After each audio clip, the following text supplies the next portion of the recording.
नमस्कार दोस्तों, स्वागत है आपका आज की इस वीडियो में।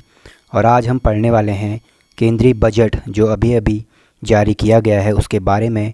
कुछ महत्वपूर्ण तथ्य हैं इसमें जो कि सभी एग्ज़ाम, चाहे वो एसएससी, रेलवे, बैंक, कोई भी हो, जहाँ पे करंट की चीज़ें पूछी जाती है या फिर स्टेट एग्ज़ाम में भी इनसे क्वेश्चन आएंगे एवं आते रहते हैं।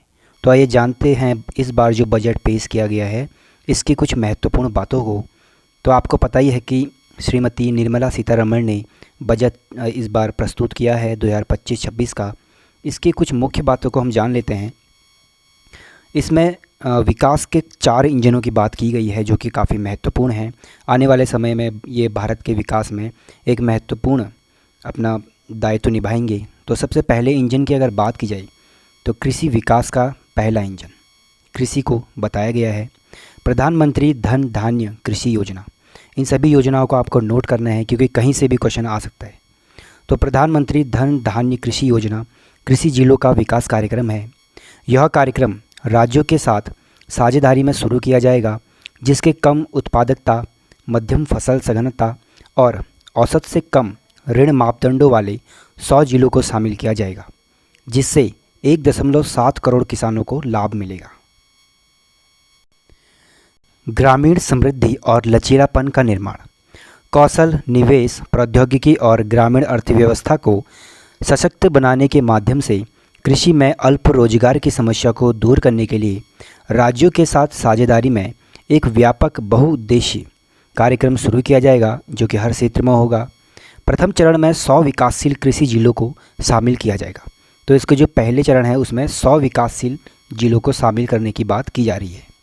दालों में आत्मनिर्भरता, सरकार तुअर, उड़द और मसूर पर ध्यान केंद्रित करते हुए 6 साल का दलहनों में आत्मनिर्भरता मिशन शुरू करने वाली है। तो ये मुख्य रूप से सभी दाल की जो किस्में हैं उसके ऊपर है। तुअर, उड़द और मसूर के ऊपर ज़्यादा ध्यान केंद्रित किया जा रहा है क्योंकि भारत में इसी का उत्पादन ज़्यादा हो रहा है। नेफेड और एनसीसीएफ अगले 4 वर्षों के दौरान किसानों ने इन दालों की खरीद करेंगे। तो किसानों से इन दालों को खरीदेंगे ये 2 कंपनियां। सब्जियों और फलों के लिए व्यापक कार्यक्रम यहाँ पे चलाया जाएगा।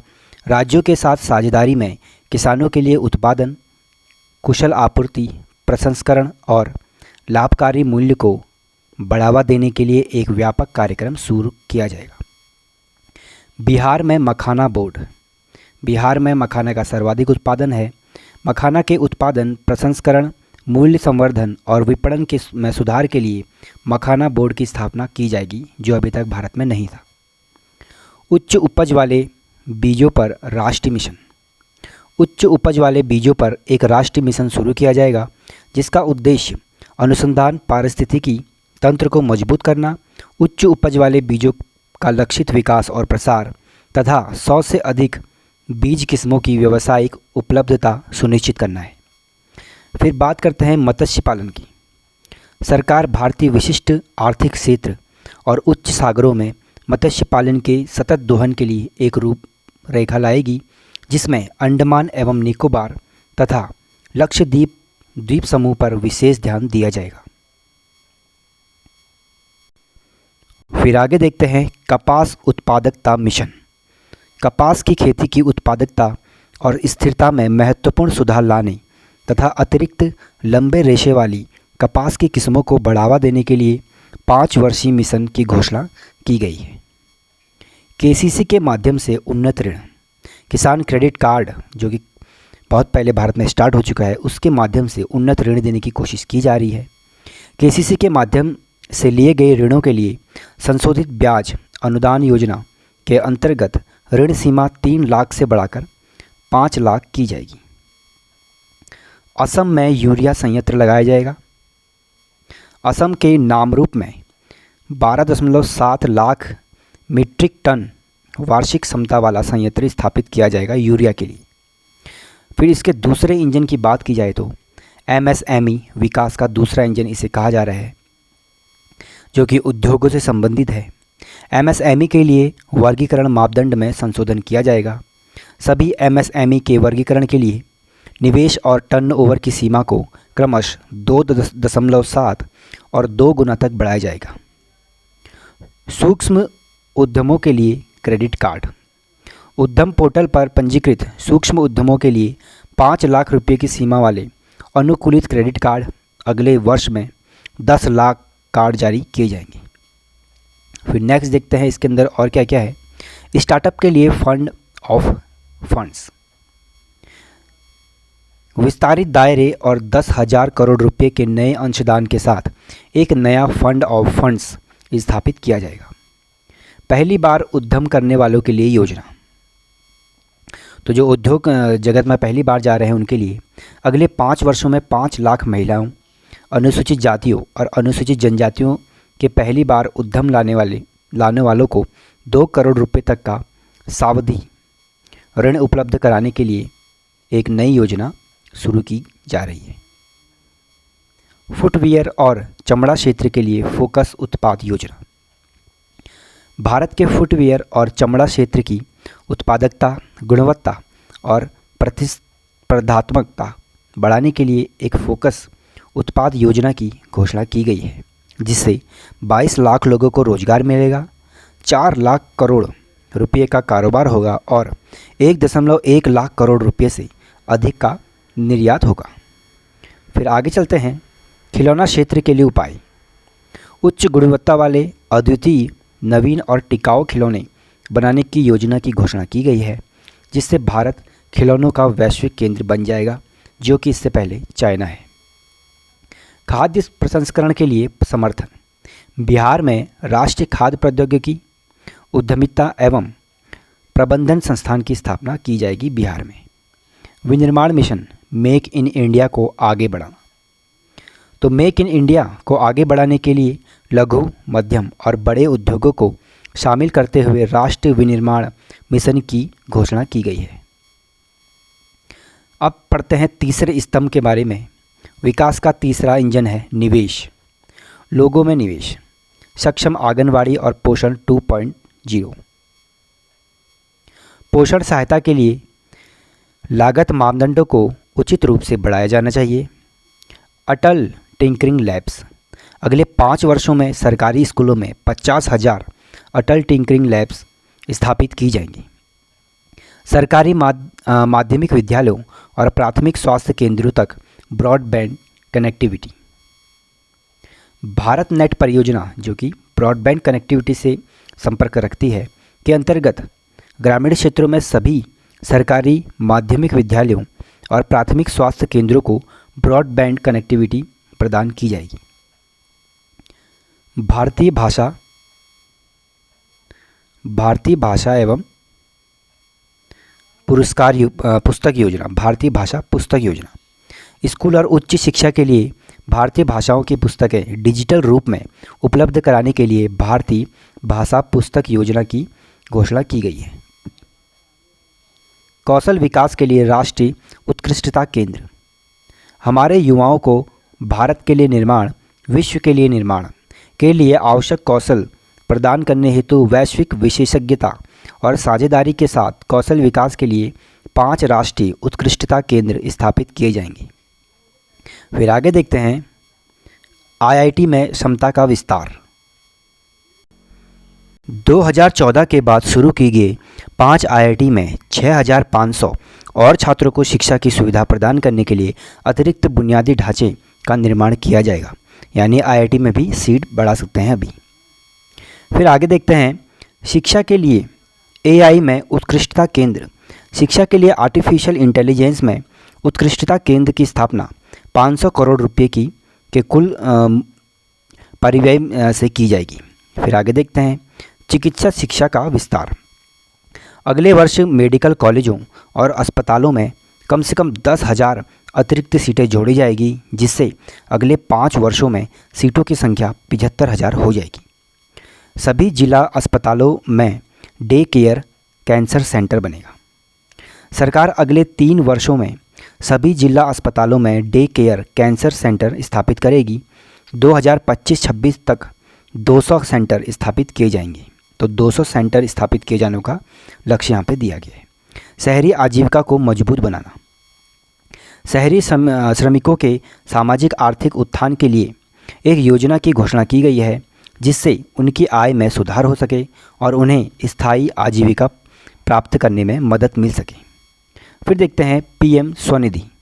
बैंकों से ऋण में वृद्धि मिलेगी। 30,000 रुपये की सीमा के साथ यूपीआई से जुड़े क्रेडिट कार्ड तथा क्षमता निर्माण सहायता के साथ योजना का पुनर्गठन किया जाएगा।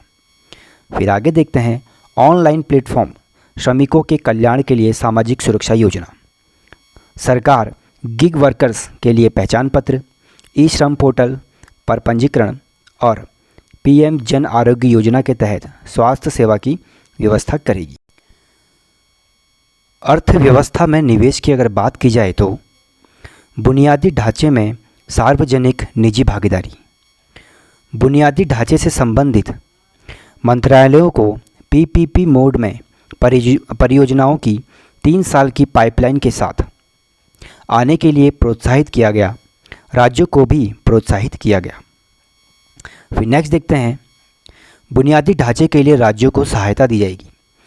पूंजीगत व्यय और सुधारों के लिए प्रोत्साहन हेतु राज्यों को 50 वर्ष के ब्याज मुक्त ऋण के लिए 1.5 लाख करोड़ रुपए का परिव्यय प्रस्तावित किया जाएगा ताकि वो निवेश कर सकें। परिसंपत्ति मुद्रीकरण योजना 2025 से 30 तक। 2025-30 के लिए दूसरी योजना में नई परियोजनाओं में 10 लाख करोड़ रुपए की पूंजी लगाने की घोषणा की गई है। फिर इसके आगे देखते हैं जल जीवन मिशन। मिशन को कुल व्यय में वृद्धि के साथ 2028 तक बढ़ा दिया गया है। शहरी चुनौती निधि। शहरों को विकास केंद्र के रूप में शहरों का रचनात्मक पुनर्विकास और जल एवं स्वच्छता के प्रस्तावों को क्रियान्वित करने के लिए 1 लाख करोड़ रुपए के शहरी चुनौती कोष की घोषणा की गई है। 2025-26 के लिए 10,000 करोड़ रुपए का आवंटन प्रस्तावित किया गया है नए बजट में। फिर आगे देखते हैं विकसित भारत के लिए परमाणु ऊर्जा मिशन। परमाणु ऊर्जा अधिनियम और परमाणु क्षति के लिए नागरिक दायित्व अधिनियम में संशोधन पर विचार किया जाएगा। 20,000 करोड़ रुपए के अपव्यय से लघु मॉड्यूलर रिएक्टरों के अनुसंधान एवं विकास के लिए परमाणु ऊर्जा मिशन की स्थापना की जाएगी। 2033 तक 5 स्वदेशी रूप से विकसित एसएमआर चालू हो जाएंगे। फिर आगे देखते हैं जहाज निर्माण। जहाज निर्माण वित्तीय सहायता निधि में सुधार किया जाएगा। निर्दिष्ट आकार से बड़े बड़े जहाज़ों को अवसंरचना सामंजस्यपूर्ण मास्टर सूची में शामिल किया जाएगा। फिर उसके बाद बात करें समुद्री विकास निधि। 25,000 करोड़ रुपयों की पूंजी के साथ एक समुद्री विकास कोष स्थापित किया जाएगा, जिसमें 49% तक का योगदान सरकार द्वारा तथा शेष राशि बंदरगाहों और निजी क्षेत्र द्वारा दी जाएगी। फिर बात करें उड़ान क्षेत्रीय संपर्क योजना, जो कि भारत सरकार की चल रही है। अगले 10 वर्षों में 120 नए गंतव्यों तक क्षेत्रीय संपर्क बढ़ाने तथा 4 करोड़ यात्रियों को ले जाने के लिए संशोधित उड़ान योजना की घोषणा की गई है। इसके अलावा पहाड़ी, आकांक्षी और पूर्वोत्तर क्षेत्र के जिलों में हेलीपैड और छोटे हवाई अड्डों को भी समर्थन दिया जाएगा। इसकी बात इसमें की गई है। बिहार में ग्रीनफील्ड हवाई अड्डा। बिहार में ग्रीनफील्ड हवाई अड्डों की घोषणा की गई। इसके अलावा पटना हवाई अड्डे की क्षमता में विस्तार और बिहार में ब्राउनफील्ड हवाई अड्डे की भी घोषणा की गई है।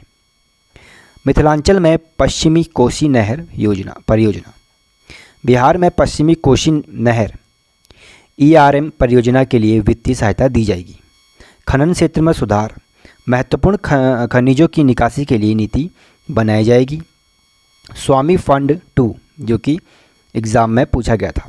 सरकार बैंकों और निजी निवेशकों के योगदान से 1 लाख अतिरिक्त आवासीय इकाइयों का निर्माण शीघ्र पूरा करने के उद्देश्य से 15,000 करोड़ रुपये के कोष की घोषणा करेगी। स्वामी फंड 2 इसका स्टार्ट हो रहा है। रोजगार आधारित विकास के लिए पर्यटन। देश के शीर्ष 50 पर्यटन स्थलों को चुनौती मोड के माध्यम से राज्यों के साथ साझेदारी में विकसित किया जाएगा। फिर आगे देखते हैं नव प्रवर्तन में निवेश, अनुसंधान, विकास और नवाचार। जुलाई बजट में घोषित निजी क्षेत्र द्वारा संचालित अनुसंधान विकास और नवाचार पहल को लागू करने के लिए 20,000 करोड़ रुपये आवंटित किए जाएंगे। फिर इसके बाद देखते हैं deep tech fund of funds. अगली पीढ़ी में स्टार्टअप को प्रेरित करने के लिए deep tech fund end funds की सहायता तलाशी जाएगी। PM research fellowship. आईआईटी और आईआईएससी में तकनीकी अनुसंधान के लिए 10,000 फेलोशिप वित्तीय सहायता में वृद्धि के साथ। फसलों के जर्म प्लाज्म के लिए जीन बैंक। भविष्य में खाद्य एवं पोषण सुरक्षा के लिए 10 लाख जर्म प्लाज्म लाइनों के साथ दूसरा जीन बैंक स्थापित किया जाएगा। राष्ट्रीय भूस्थानिक मिशन। आधारभूत भूस्थानिक अवसंरचना और डेटा विकसित करने के लिए एक राष्ट्रीय भूस्थानिक मिशन की घोषणा की गई है। ज्ञान भारतम मिशन। हमारी पांडुलिपि विरासत के सर्वेक्षण, दस्तावेजीकरण और संरक्षण के लिए शैक्षणिक संस्थाओं, संग्रहालयों, पुस्तकालयों और निजी संग्रहकर्ताओं के साथ मिलकर ज्ञान भारतम मिशन शुरू करने की घोषणा की गई है, जिसके अंतर्गत 1 करोड़ से अधिक पांडुलिपियों को शामिल किया जाएगा। विकास के चौथे इंजन की अगर बात की जाए तो वो है निर्यात यानी एक्सपोर्ट। निर्यात संवर्धन मिशन। वाणिज्य, एमएसएमई और वित्त मंत्रालयों द्वारा संयुक्त रूप से संचालित क्षेत्रीय और मंत्री स्तरीय लक्ष्यों के साथ एक निर्यात संवर्धन मिशन की स्थापना की जाएगी। Bharat trade net. अंतर्राष्ट्रीय व्यापार के लिए भारत ट्रेड नेट BTN की स्थापना की जाएगी, जो व्यापार, दस्तावेजीकरण और वित्त पोषण समाधान हेतु एक एकीकृत मंच होगा। फिर आगे देखते हैं GCC के लिए राष्ट्रीय रूपरेखा। उभरते हुए टियर 2 शहरों में वैश्विक क्षमता केंद्रों को बढ़ावा देने के लिए राज्यों के मार्गदर्शन के रूप में एक राष्ट्रीय रूपरेखा तैयार की जाएगी। फिर इसके आगे देखते हैं ईंधन के रूप में सुधार, वित्तीय क्षेत्र में सुधार और विकास, बीमा क्षेत्र में FDI। बीमा क्षेत्र में FDI सीमा उन कंपनियों के लिए 74% से बढ़ाकर 100% की जाएगी जो अपना संपूर्ण प्रीमियम भारत में निवेश करती हैं। NABFID द्वारा ऋण संवर्धन सुविधा, तो इसके द्वारा बुनियादी ढांचे के लिए कॉरपोरेट ब्रांड के लिए आंशिक ऋण संवर्धन सुविधा स्थापित करेगा। फिर नेक्स्ट देखते हैं ग्रामीण क्रेडिट स्कोर। सार्वजनिक क्षेत्र के बैंक, स्वयं सहायता समूह के सदस्यों और ग्रामीण क्षेत्रों के लोगों की ऋण आवश्यकताओं को पूरा करने के लिए ग्रामीण क्रेडिट स्कोर ढांचा विकसित करेंगे। तो इसके लिए ग्रामीण क्रेडिट स्कोर बनाया जाएगा। पेंशन क्षेत्र की अगर बात करें तो पेंशन उत्पादों के विनियामक समन्वय और विकास के लिए एक मंच स्थापित किया जाएगा। विनियामक सुधारों के लिए उच्च स्तरीय समिति।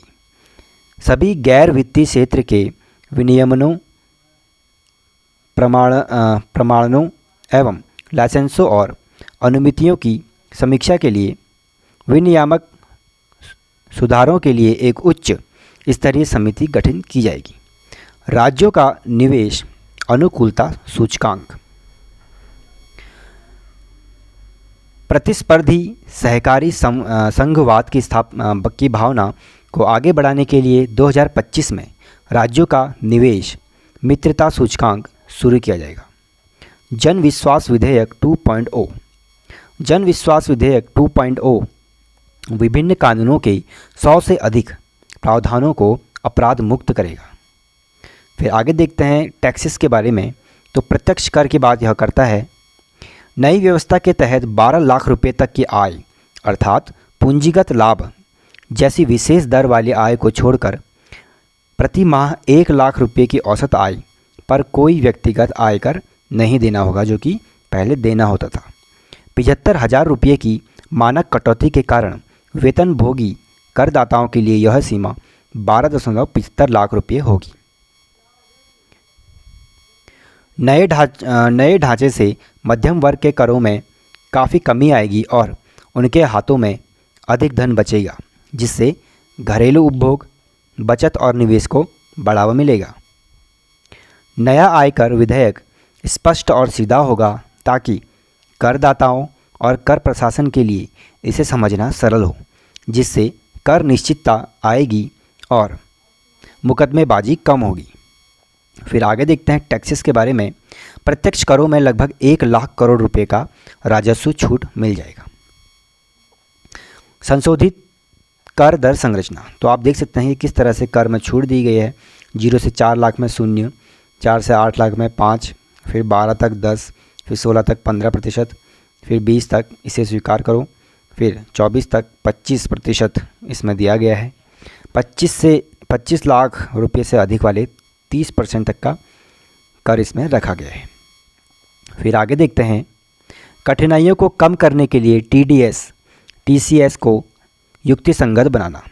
स्रोत पर कर कटौती TDS को संयुक्तगत बनाना, दरों की संख्या और सीमा को कम करना जिसके ऊपर TDS काटा जाता है। वरिष्ठ नागरिकों के लिए ब्याज पर कर कटौती की सीमा वर्तमान 50,000 रुपये से दोगुनी होकर 1 लाख रुपये हो गई है। किराए पर TDS की वार्षिक सीमा 2.40 लाख रुपये से बढ़ाकर 6 लाख रुपये कर दी गई है। RBI की उदारीकृत विप्रेषण योजना के तहत विप्रेषण पर स्रोत पर कर TDS एकत्र करने की सीमा 7 लाख रुपये से बढ़ाकर 10 लाख तक कर दी जाएगी। उच्च TDS कटौती के प्रावधान केवल गैर पैन मामलों में लागू होंगे, जिसके पास पैन नहीं होगा। विवरण दाखिल करने की नियत तिथि तक TDS के भुगतान में देरी के मामलों को अपराध से मुक्त किया जाएगा। अनुपालन बोझ को कम करना, छोटे धर्मार्थ ट्रस्टों संस्थाओं के पंजीकरण की अवधि को 5 वर्ष से बढ़ाकर 10 वर्ष करके उनके अनुपालन बोझ को कम कर दिया जाएगा। तो यानी 10 साल के बाद से रिन्यू करना पड़ेगा। स्व अधिभोग वाली संपत्तियों का वार्षिक मूल्य शून्य मानने का लाभ बिना किसी शर्त के 2 ऐसी स्व अधिभोग वाली संपत्तियों के लिए बढ़ाया जाएगा। व्यापार करने में आसानी, 3 वर्ष की ब्लॉक अवधि के लिए अंतर्राष्ट्रीय लेन देन के लिए आर्म्स लेंथ मूल्य निर्धारित करने हेतु एक योजना की शुरुआत की जाएगी। मुकदमेबाजी को कम करने और अंतर्राष्ट्रीय कराधान में निश्चितता प्रदान करने के लिए सुरक्षित बंदरगाह नियमों के दायरों का विस्तार किया जाएगा। 29 अगस्त 2024 को या उसके बाद व्यक्तियों द्वारा राष्ट्रीय बचत योजना में की गई निकासी पर छूट मिलेगी। NPS वात्सल्य खातों के लिए भी सामान्य NPS खातों के समान ही सुविधा उपलब्ध है, जो समग्र सीमा के अधीन होगी। फिर देखते हैं रोजगार और निवेश की बात। इलेक्ट्रॉनिक्स विनिर्माण योजनाओं के लिए कर निश्चितता, उन गैर निवासियों के लिए प्रकल्पित कराधान व्यवस्था जो किसी निवासी कंपनी को सेवाएं प्रदान करते हैं, जो इलेक्ट्रॉनिक्स विनिर्माण सुविधा स्थापित या संचालित कर रही है। निर्दिष्ट इलेक्ट्रॉनिक्स विनिर्माण इकाइयों को आपूर्ति के लिए घटकों का भंडारण करने वाले गैर निवासियों के लिए कर निश्चितता हेतु एक सुरक्षित बंदरगाह की शुरुआत। अंतर्देशीय जहाज़ों के लिए टन भार कर योजना, देश में अंतर्देशीय जल परिवहन को बढ़ावा देने के लिए भारतीय पोत अधिनियम 2021 के तहत पंजीकृत अंतर्देशीय जहाज़ों को मौजूदा टन भार कर योजना का लाभ दिया जाएगा। फिर इसके आगे देखते हैं स्टार्टअप्स के लिए निगमन के लिए विस्तार। 1/4/2030 से पहले निगमित स्टार्टअप्स को लाभ उपलब्ध कराने के लिए निगमन की अवधि को 5 वर्ष तक बढ़ाया जाएगा। वैकल्पिक निवेश कोष, श्रेणी 1 और श्रेणी 2 के AIF को प्रतिभूतियों से प्राप्त लाभ कर कराधान की निश्चितता, जो बुनियादी ढांचे और अन्य ऐसे क्षेत्रों में निवेश कर रहे हैं। फिर नेक्स्ट देखते हैं बुनियादी ढांचा क्षेत्र में वित्त पोषण को बढ़ावा देने के लिए सॉवरेन वेल्थ फंड्स और पेंशन फंड्स में निवेश करने की तिथि को 5 वर्ष बढ़ाकर 31 मार्च 2030 कर दिया गया है। तो ये थी प्रत्यक्ष करों की बातें। अब देखते हैं अप्रत्यक्ष कर में क्या क्या बदलाव किए गए हैं।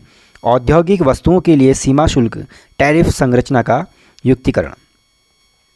केंद्रीय बजट 2025-26 में निम्नलिखित प्रस्ताव हैं। 7 टैरिफ दरें हटाई जाएंगी। यह 2023-24 के बजट में हटाई गई 7 टैरिफ दरों के अतिरिक्त हैं। इसके बाद शून्य दर सहित केवल 8 टैरिफ दरें ही शेष रहेंगी। कुछ वस्तुओं को छोड़कर जहां शुल्क का प्रभाव मामूली रूप से कम हो जाएगा, प्रभावी शुल्क प्रभाव को व्यापक रूप से बनाए रखने के लिए उचित उपकर लागू करें। एक से अधिक उपकर या अधिभार नहीं लगाया जाएगा, इसलिए 82 टैरिफ लाइनों पर सामाजिक कल्याण अधिभार से छूट दी गई है जो उपकर के अधीन है। अप्रत्यक्ष करों में लगभग 2600 करोड़ रुपए का राजस्व माफ़ किया जाएगा। औषधियों के आयात पर राहत। 36 जीवन रक्षक औषधियों को मूल सीमा शुल्क से पूर्ण छूट दी गई है। 6 जीवन रक्षक दवाओं पर 5% की रियायती सीमा शुल्क लगेगा।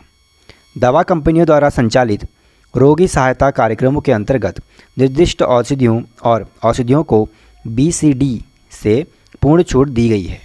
13 नए रोगी सहायता कार्यक्रमों के साथ 37 और औषधियों को जोड़ा गया है। फिर बात करते हैं घरेलू विनिर्माण और मूल्य संवर्धन को समर्थन की। महत्वपूर्ण खनिज कोबाल्ट पाउडर और अपशिष्ट लिथियम आयन बैटरी का स्क्रैप, सीसा, जस्ता और 12 अन्य महत्वपूर्ण खनिजों को BDC से पूरी तरह छूट दी गई है। वस्त्र की बात अगर करें तो 2 अन्य प्रकार के शटल रहित कार्गो को कपड़ा मशीनरी से पूर्ण छूट दी गई है। बुने हुए कपड़ों पर BCD दर को 10% या 20% से संशोधित कर 20% या 115 रुपये प्रति किलोग्राम जो भी अधिक हो कर दिया गया है। इलेक्ट्रॉनिक सामान की अगर बात की जाए तो इंटरेक्टिव प्लेट पैनल डिस्प्ले पर BCD 10% से बढ़ाकर 20% हो गई है।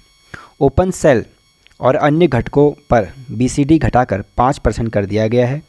ओपन सेल के भागों पर BCD में से छूट दी गई है। Lithium ion battery EV battery विनिर्माण के लिए 35 अतिरिक्त पूंजीगत वस्तुओं तथा मोबाइल फ़ोन बैटरी विनिर्माण के लिए 28 अतिरिक्त पूंजीगत वस्तुओं को छूट दी गई है। शिपिंग क्षेत्र जहाज़ों के निर्माण के लिए कच्चे माल घटकों, उपभोग्य सामग्रियों या भागों पर BCD की छूट को अगले 10 वर्षों के लिए बढ़ा दिया गया है। जहाज़ तोड़ने के लिए भी यही व्यवस्था जारी रहेगी। दूरसंचार की बात करें तो करियर ग्रेड इथरनेट स्विचों पर BCD 20% से घटाकर 10% कर दिया गया है। फिर इसके आगे देखते हैं निर्यात संवर्धन। हस्तशिल्प सामान की बात अगर की जाए तो निर्यात की समयावधि 6 महीने से बढ़ाकर 1 वर्ष कर दी गई है। आवश्यकता पड़ने पर इसे 3 महीने के लिए और बढ़ाया जा सकेगा। 9 वस्तुओं को शुल्क मुफ्त इनपुट की सूची में जोड़ा जाएगा। फिर चमड़ा क्षेत्र की अगर बात की जाए तो गीले नीले चमड़े पर BCD पूरी तरह से छूट दी गई है। क्रस्ट चमड़े को 20% निर्यात शुल्क से छूट मिल गई है।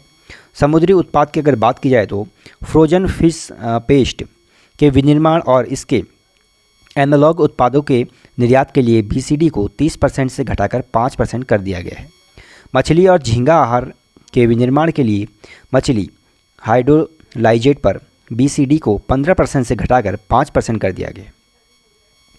रेलवे माल के लिए घरेलू MRO, तो देखते हैं इसके लिए क्या MRO है। रेलवे MRO को मरम्मत सामग्री के आयात के मामले में विमान और जहाज MRO के समान लाभ मिलेगा। ऐसी वस्तुओं के निर्यात के लिए समय सीमा 6 महीने से बढ़ाकर 1 वर्ष कर दी गई है तथा इसे आगे 1 वर्ष तक बढ़ाया जा सकता है। ट्रेड फैसिलिटेशन अंतरिम मूल्यांकन के लिए समय सीमा।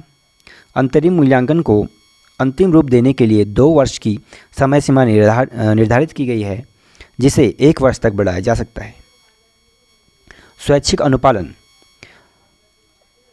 आयातकों या निर्यातकों को माल की निकासी के बाद स्वैच्छिक रूप से महत्वपूर्ण तथ्यों की घोषणा करने तथा ब्याज सहित लेकिन बिना जुर्माने के शुल्क का भुगतान करने में सक्षम बनाने के लिए एक नया प्रावधान शुरू किया गया है।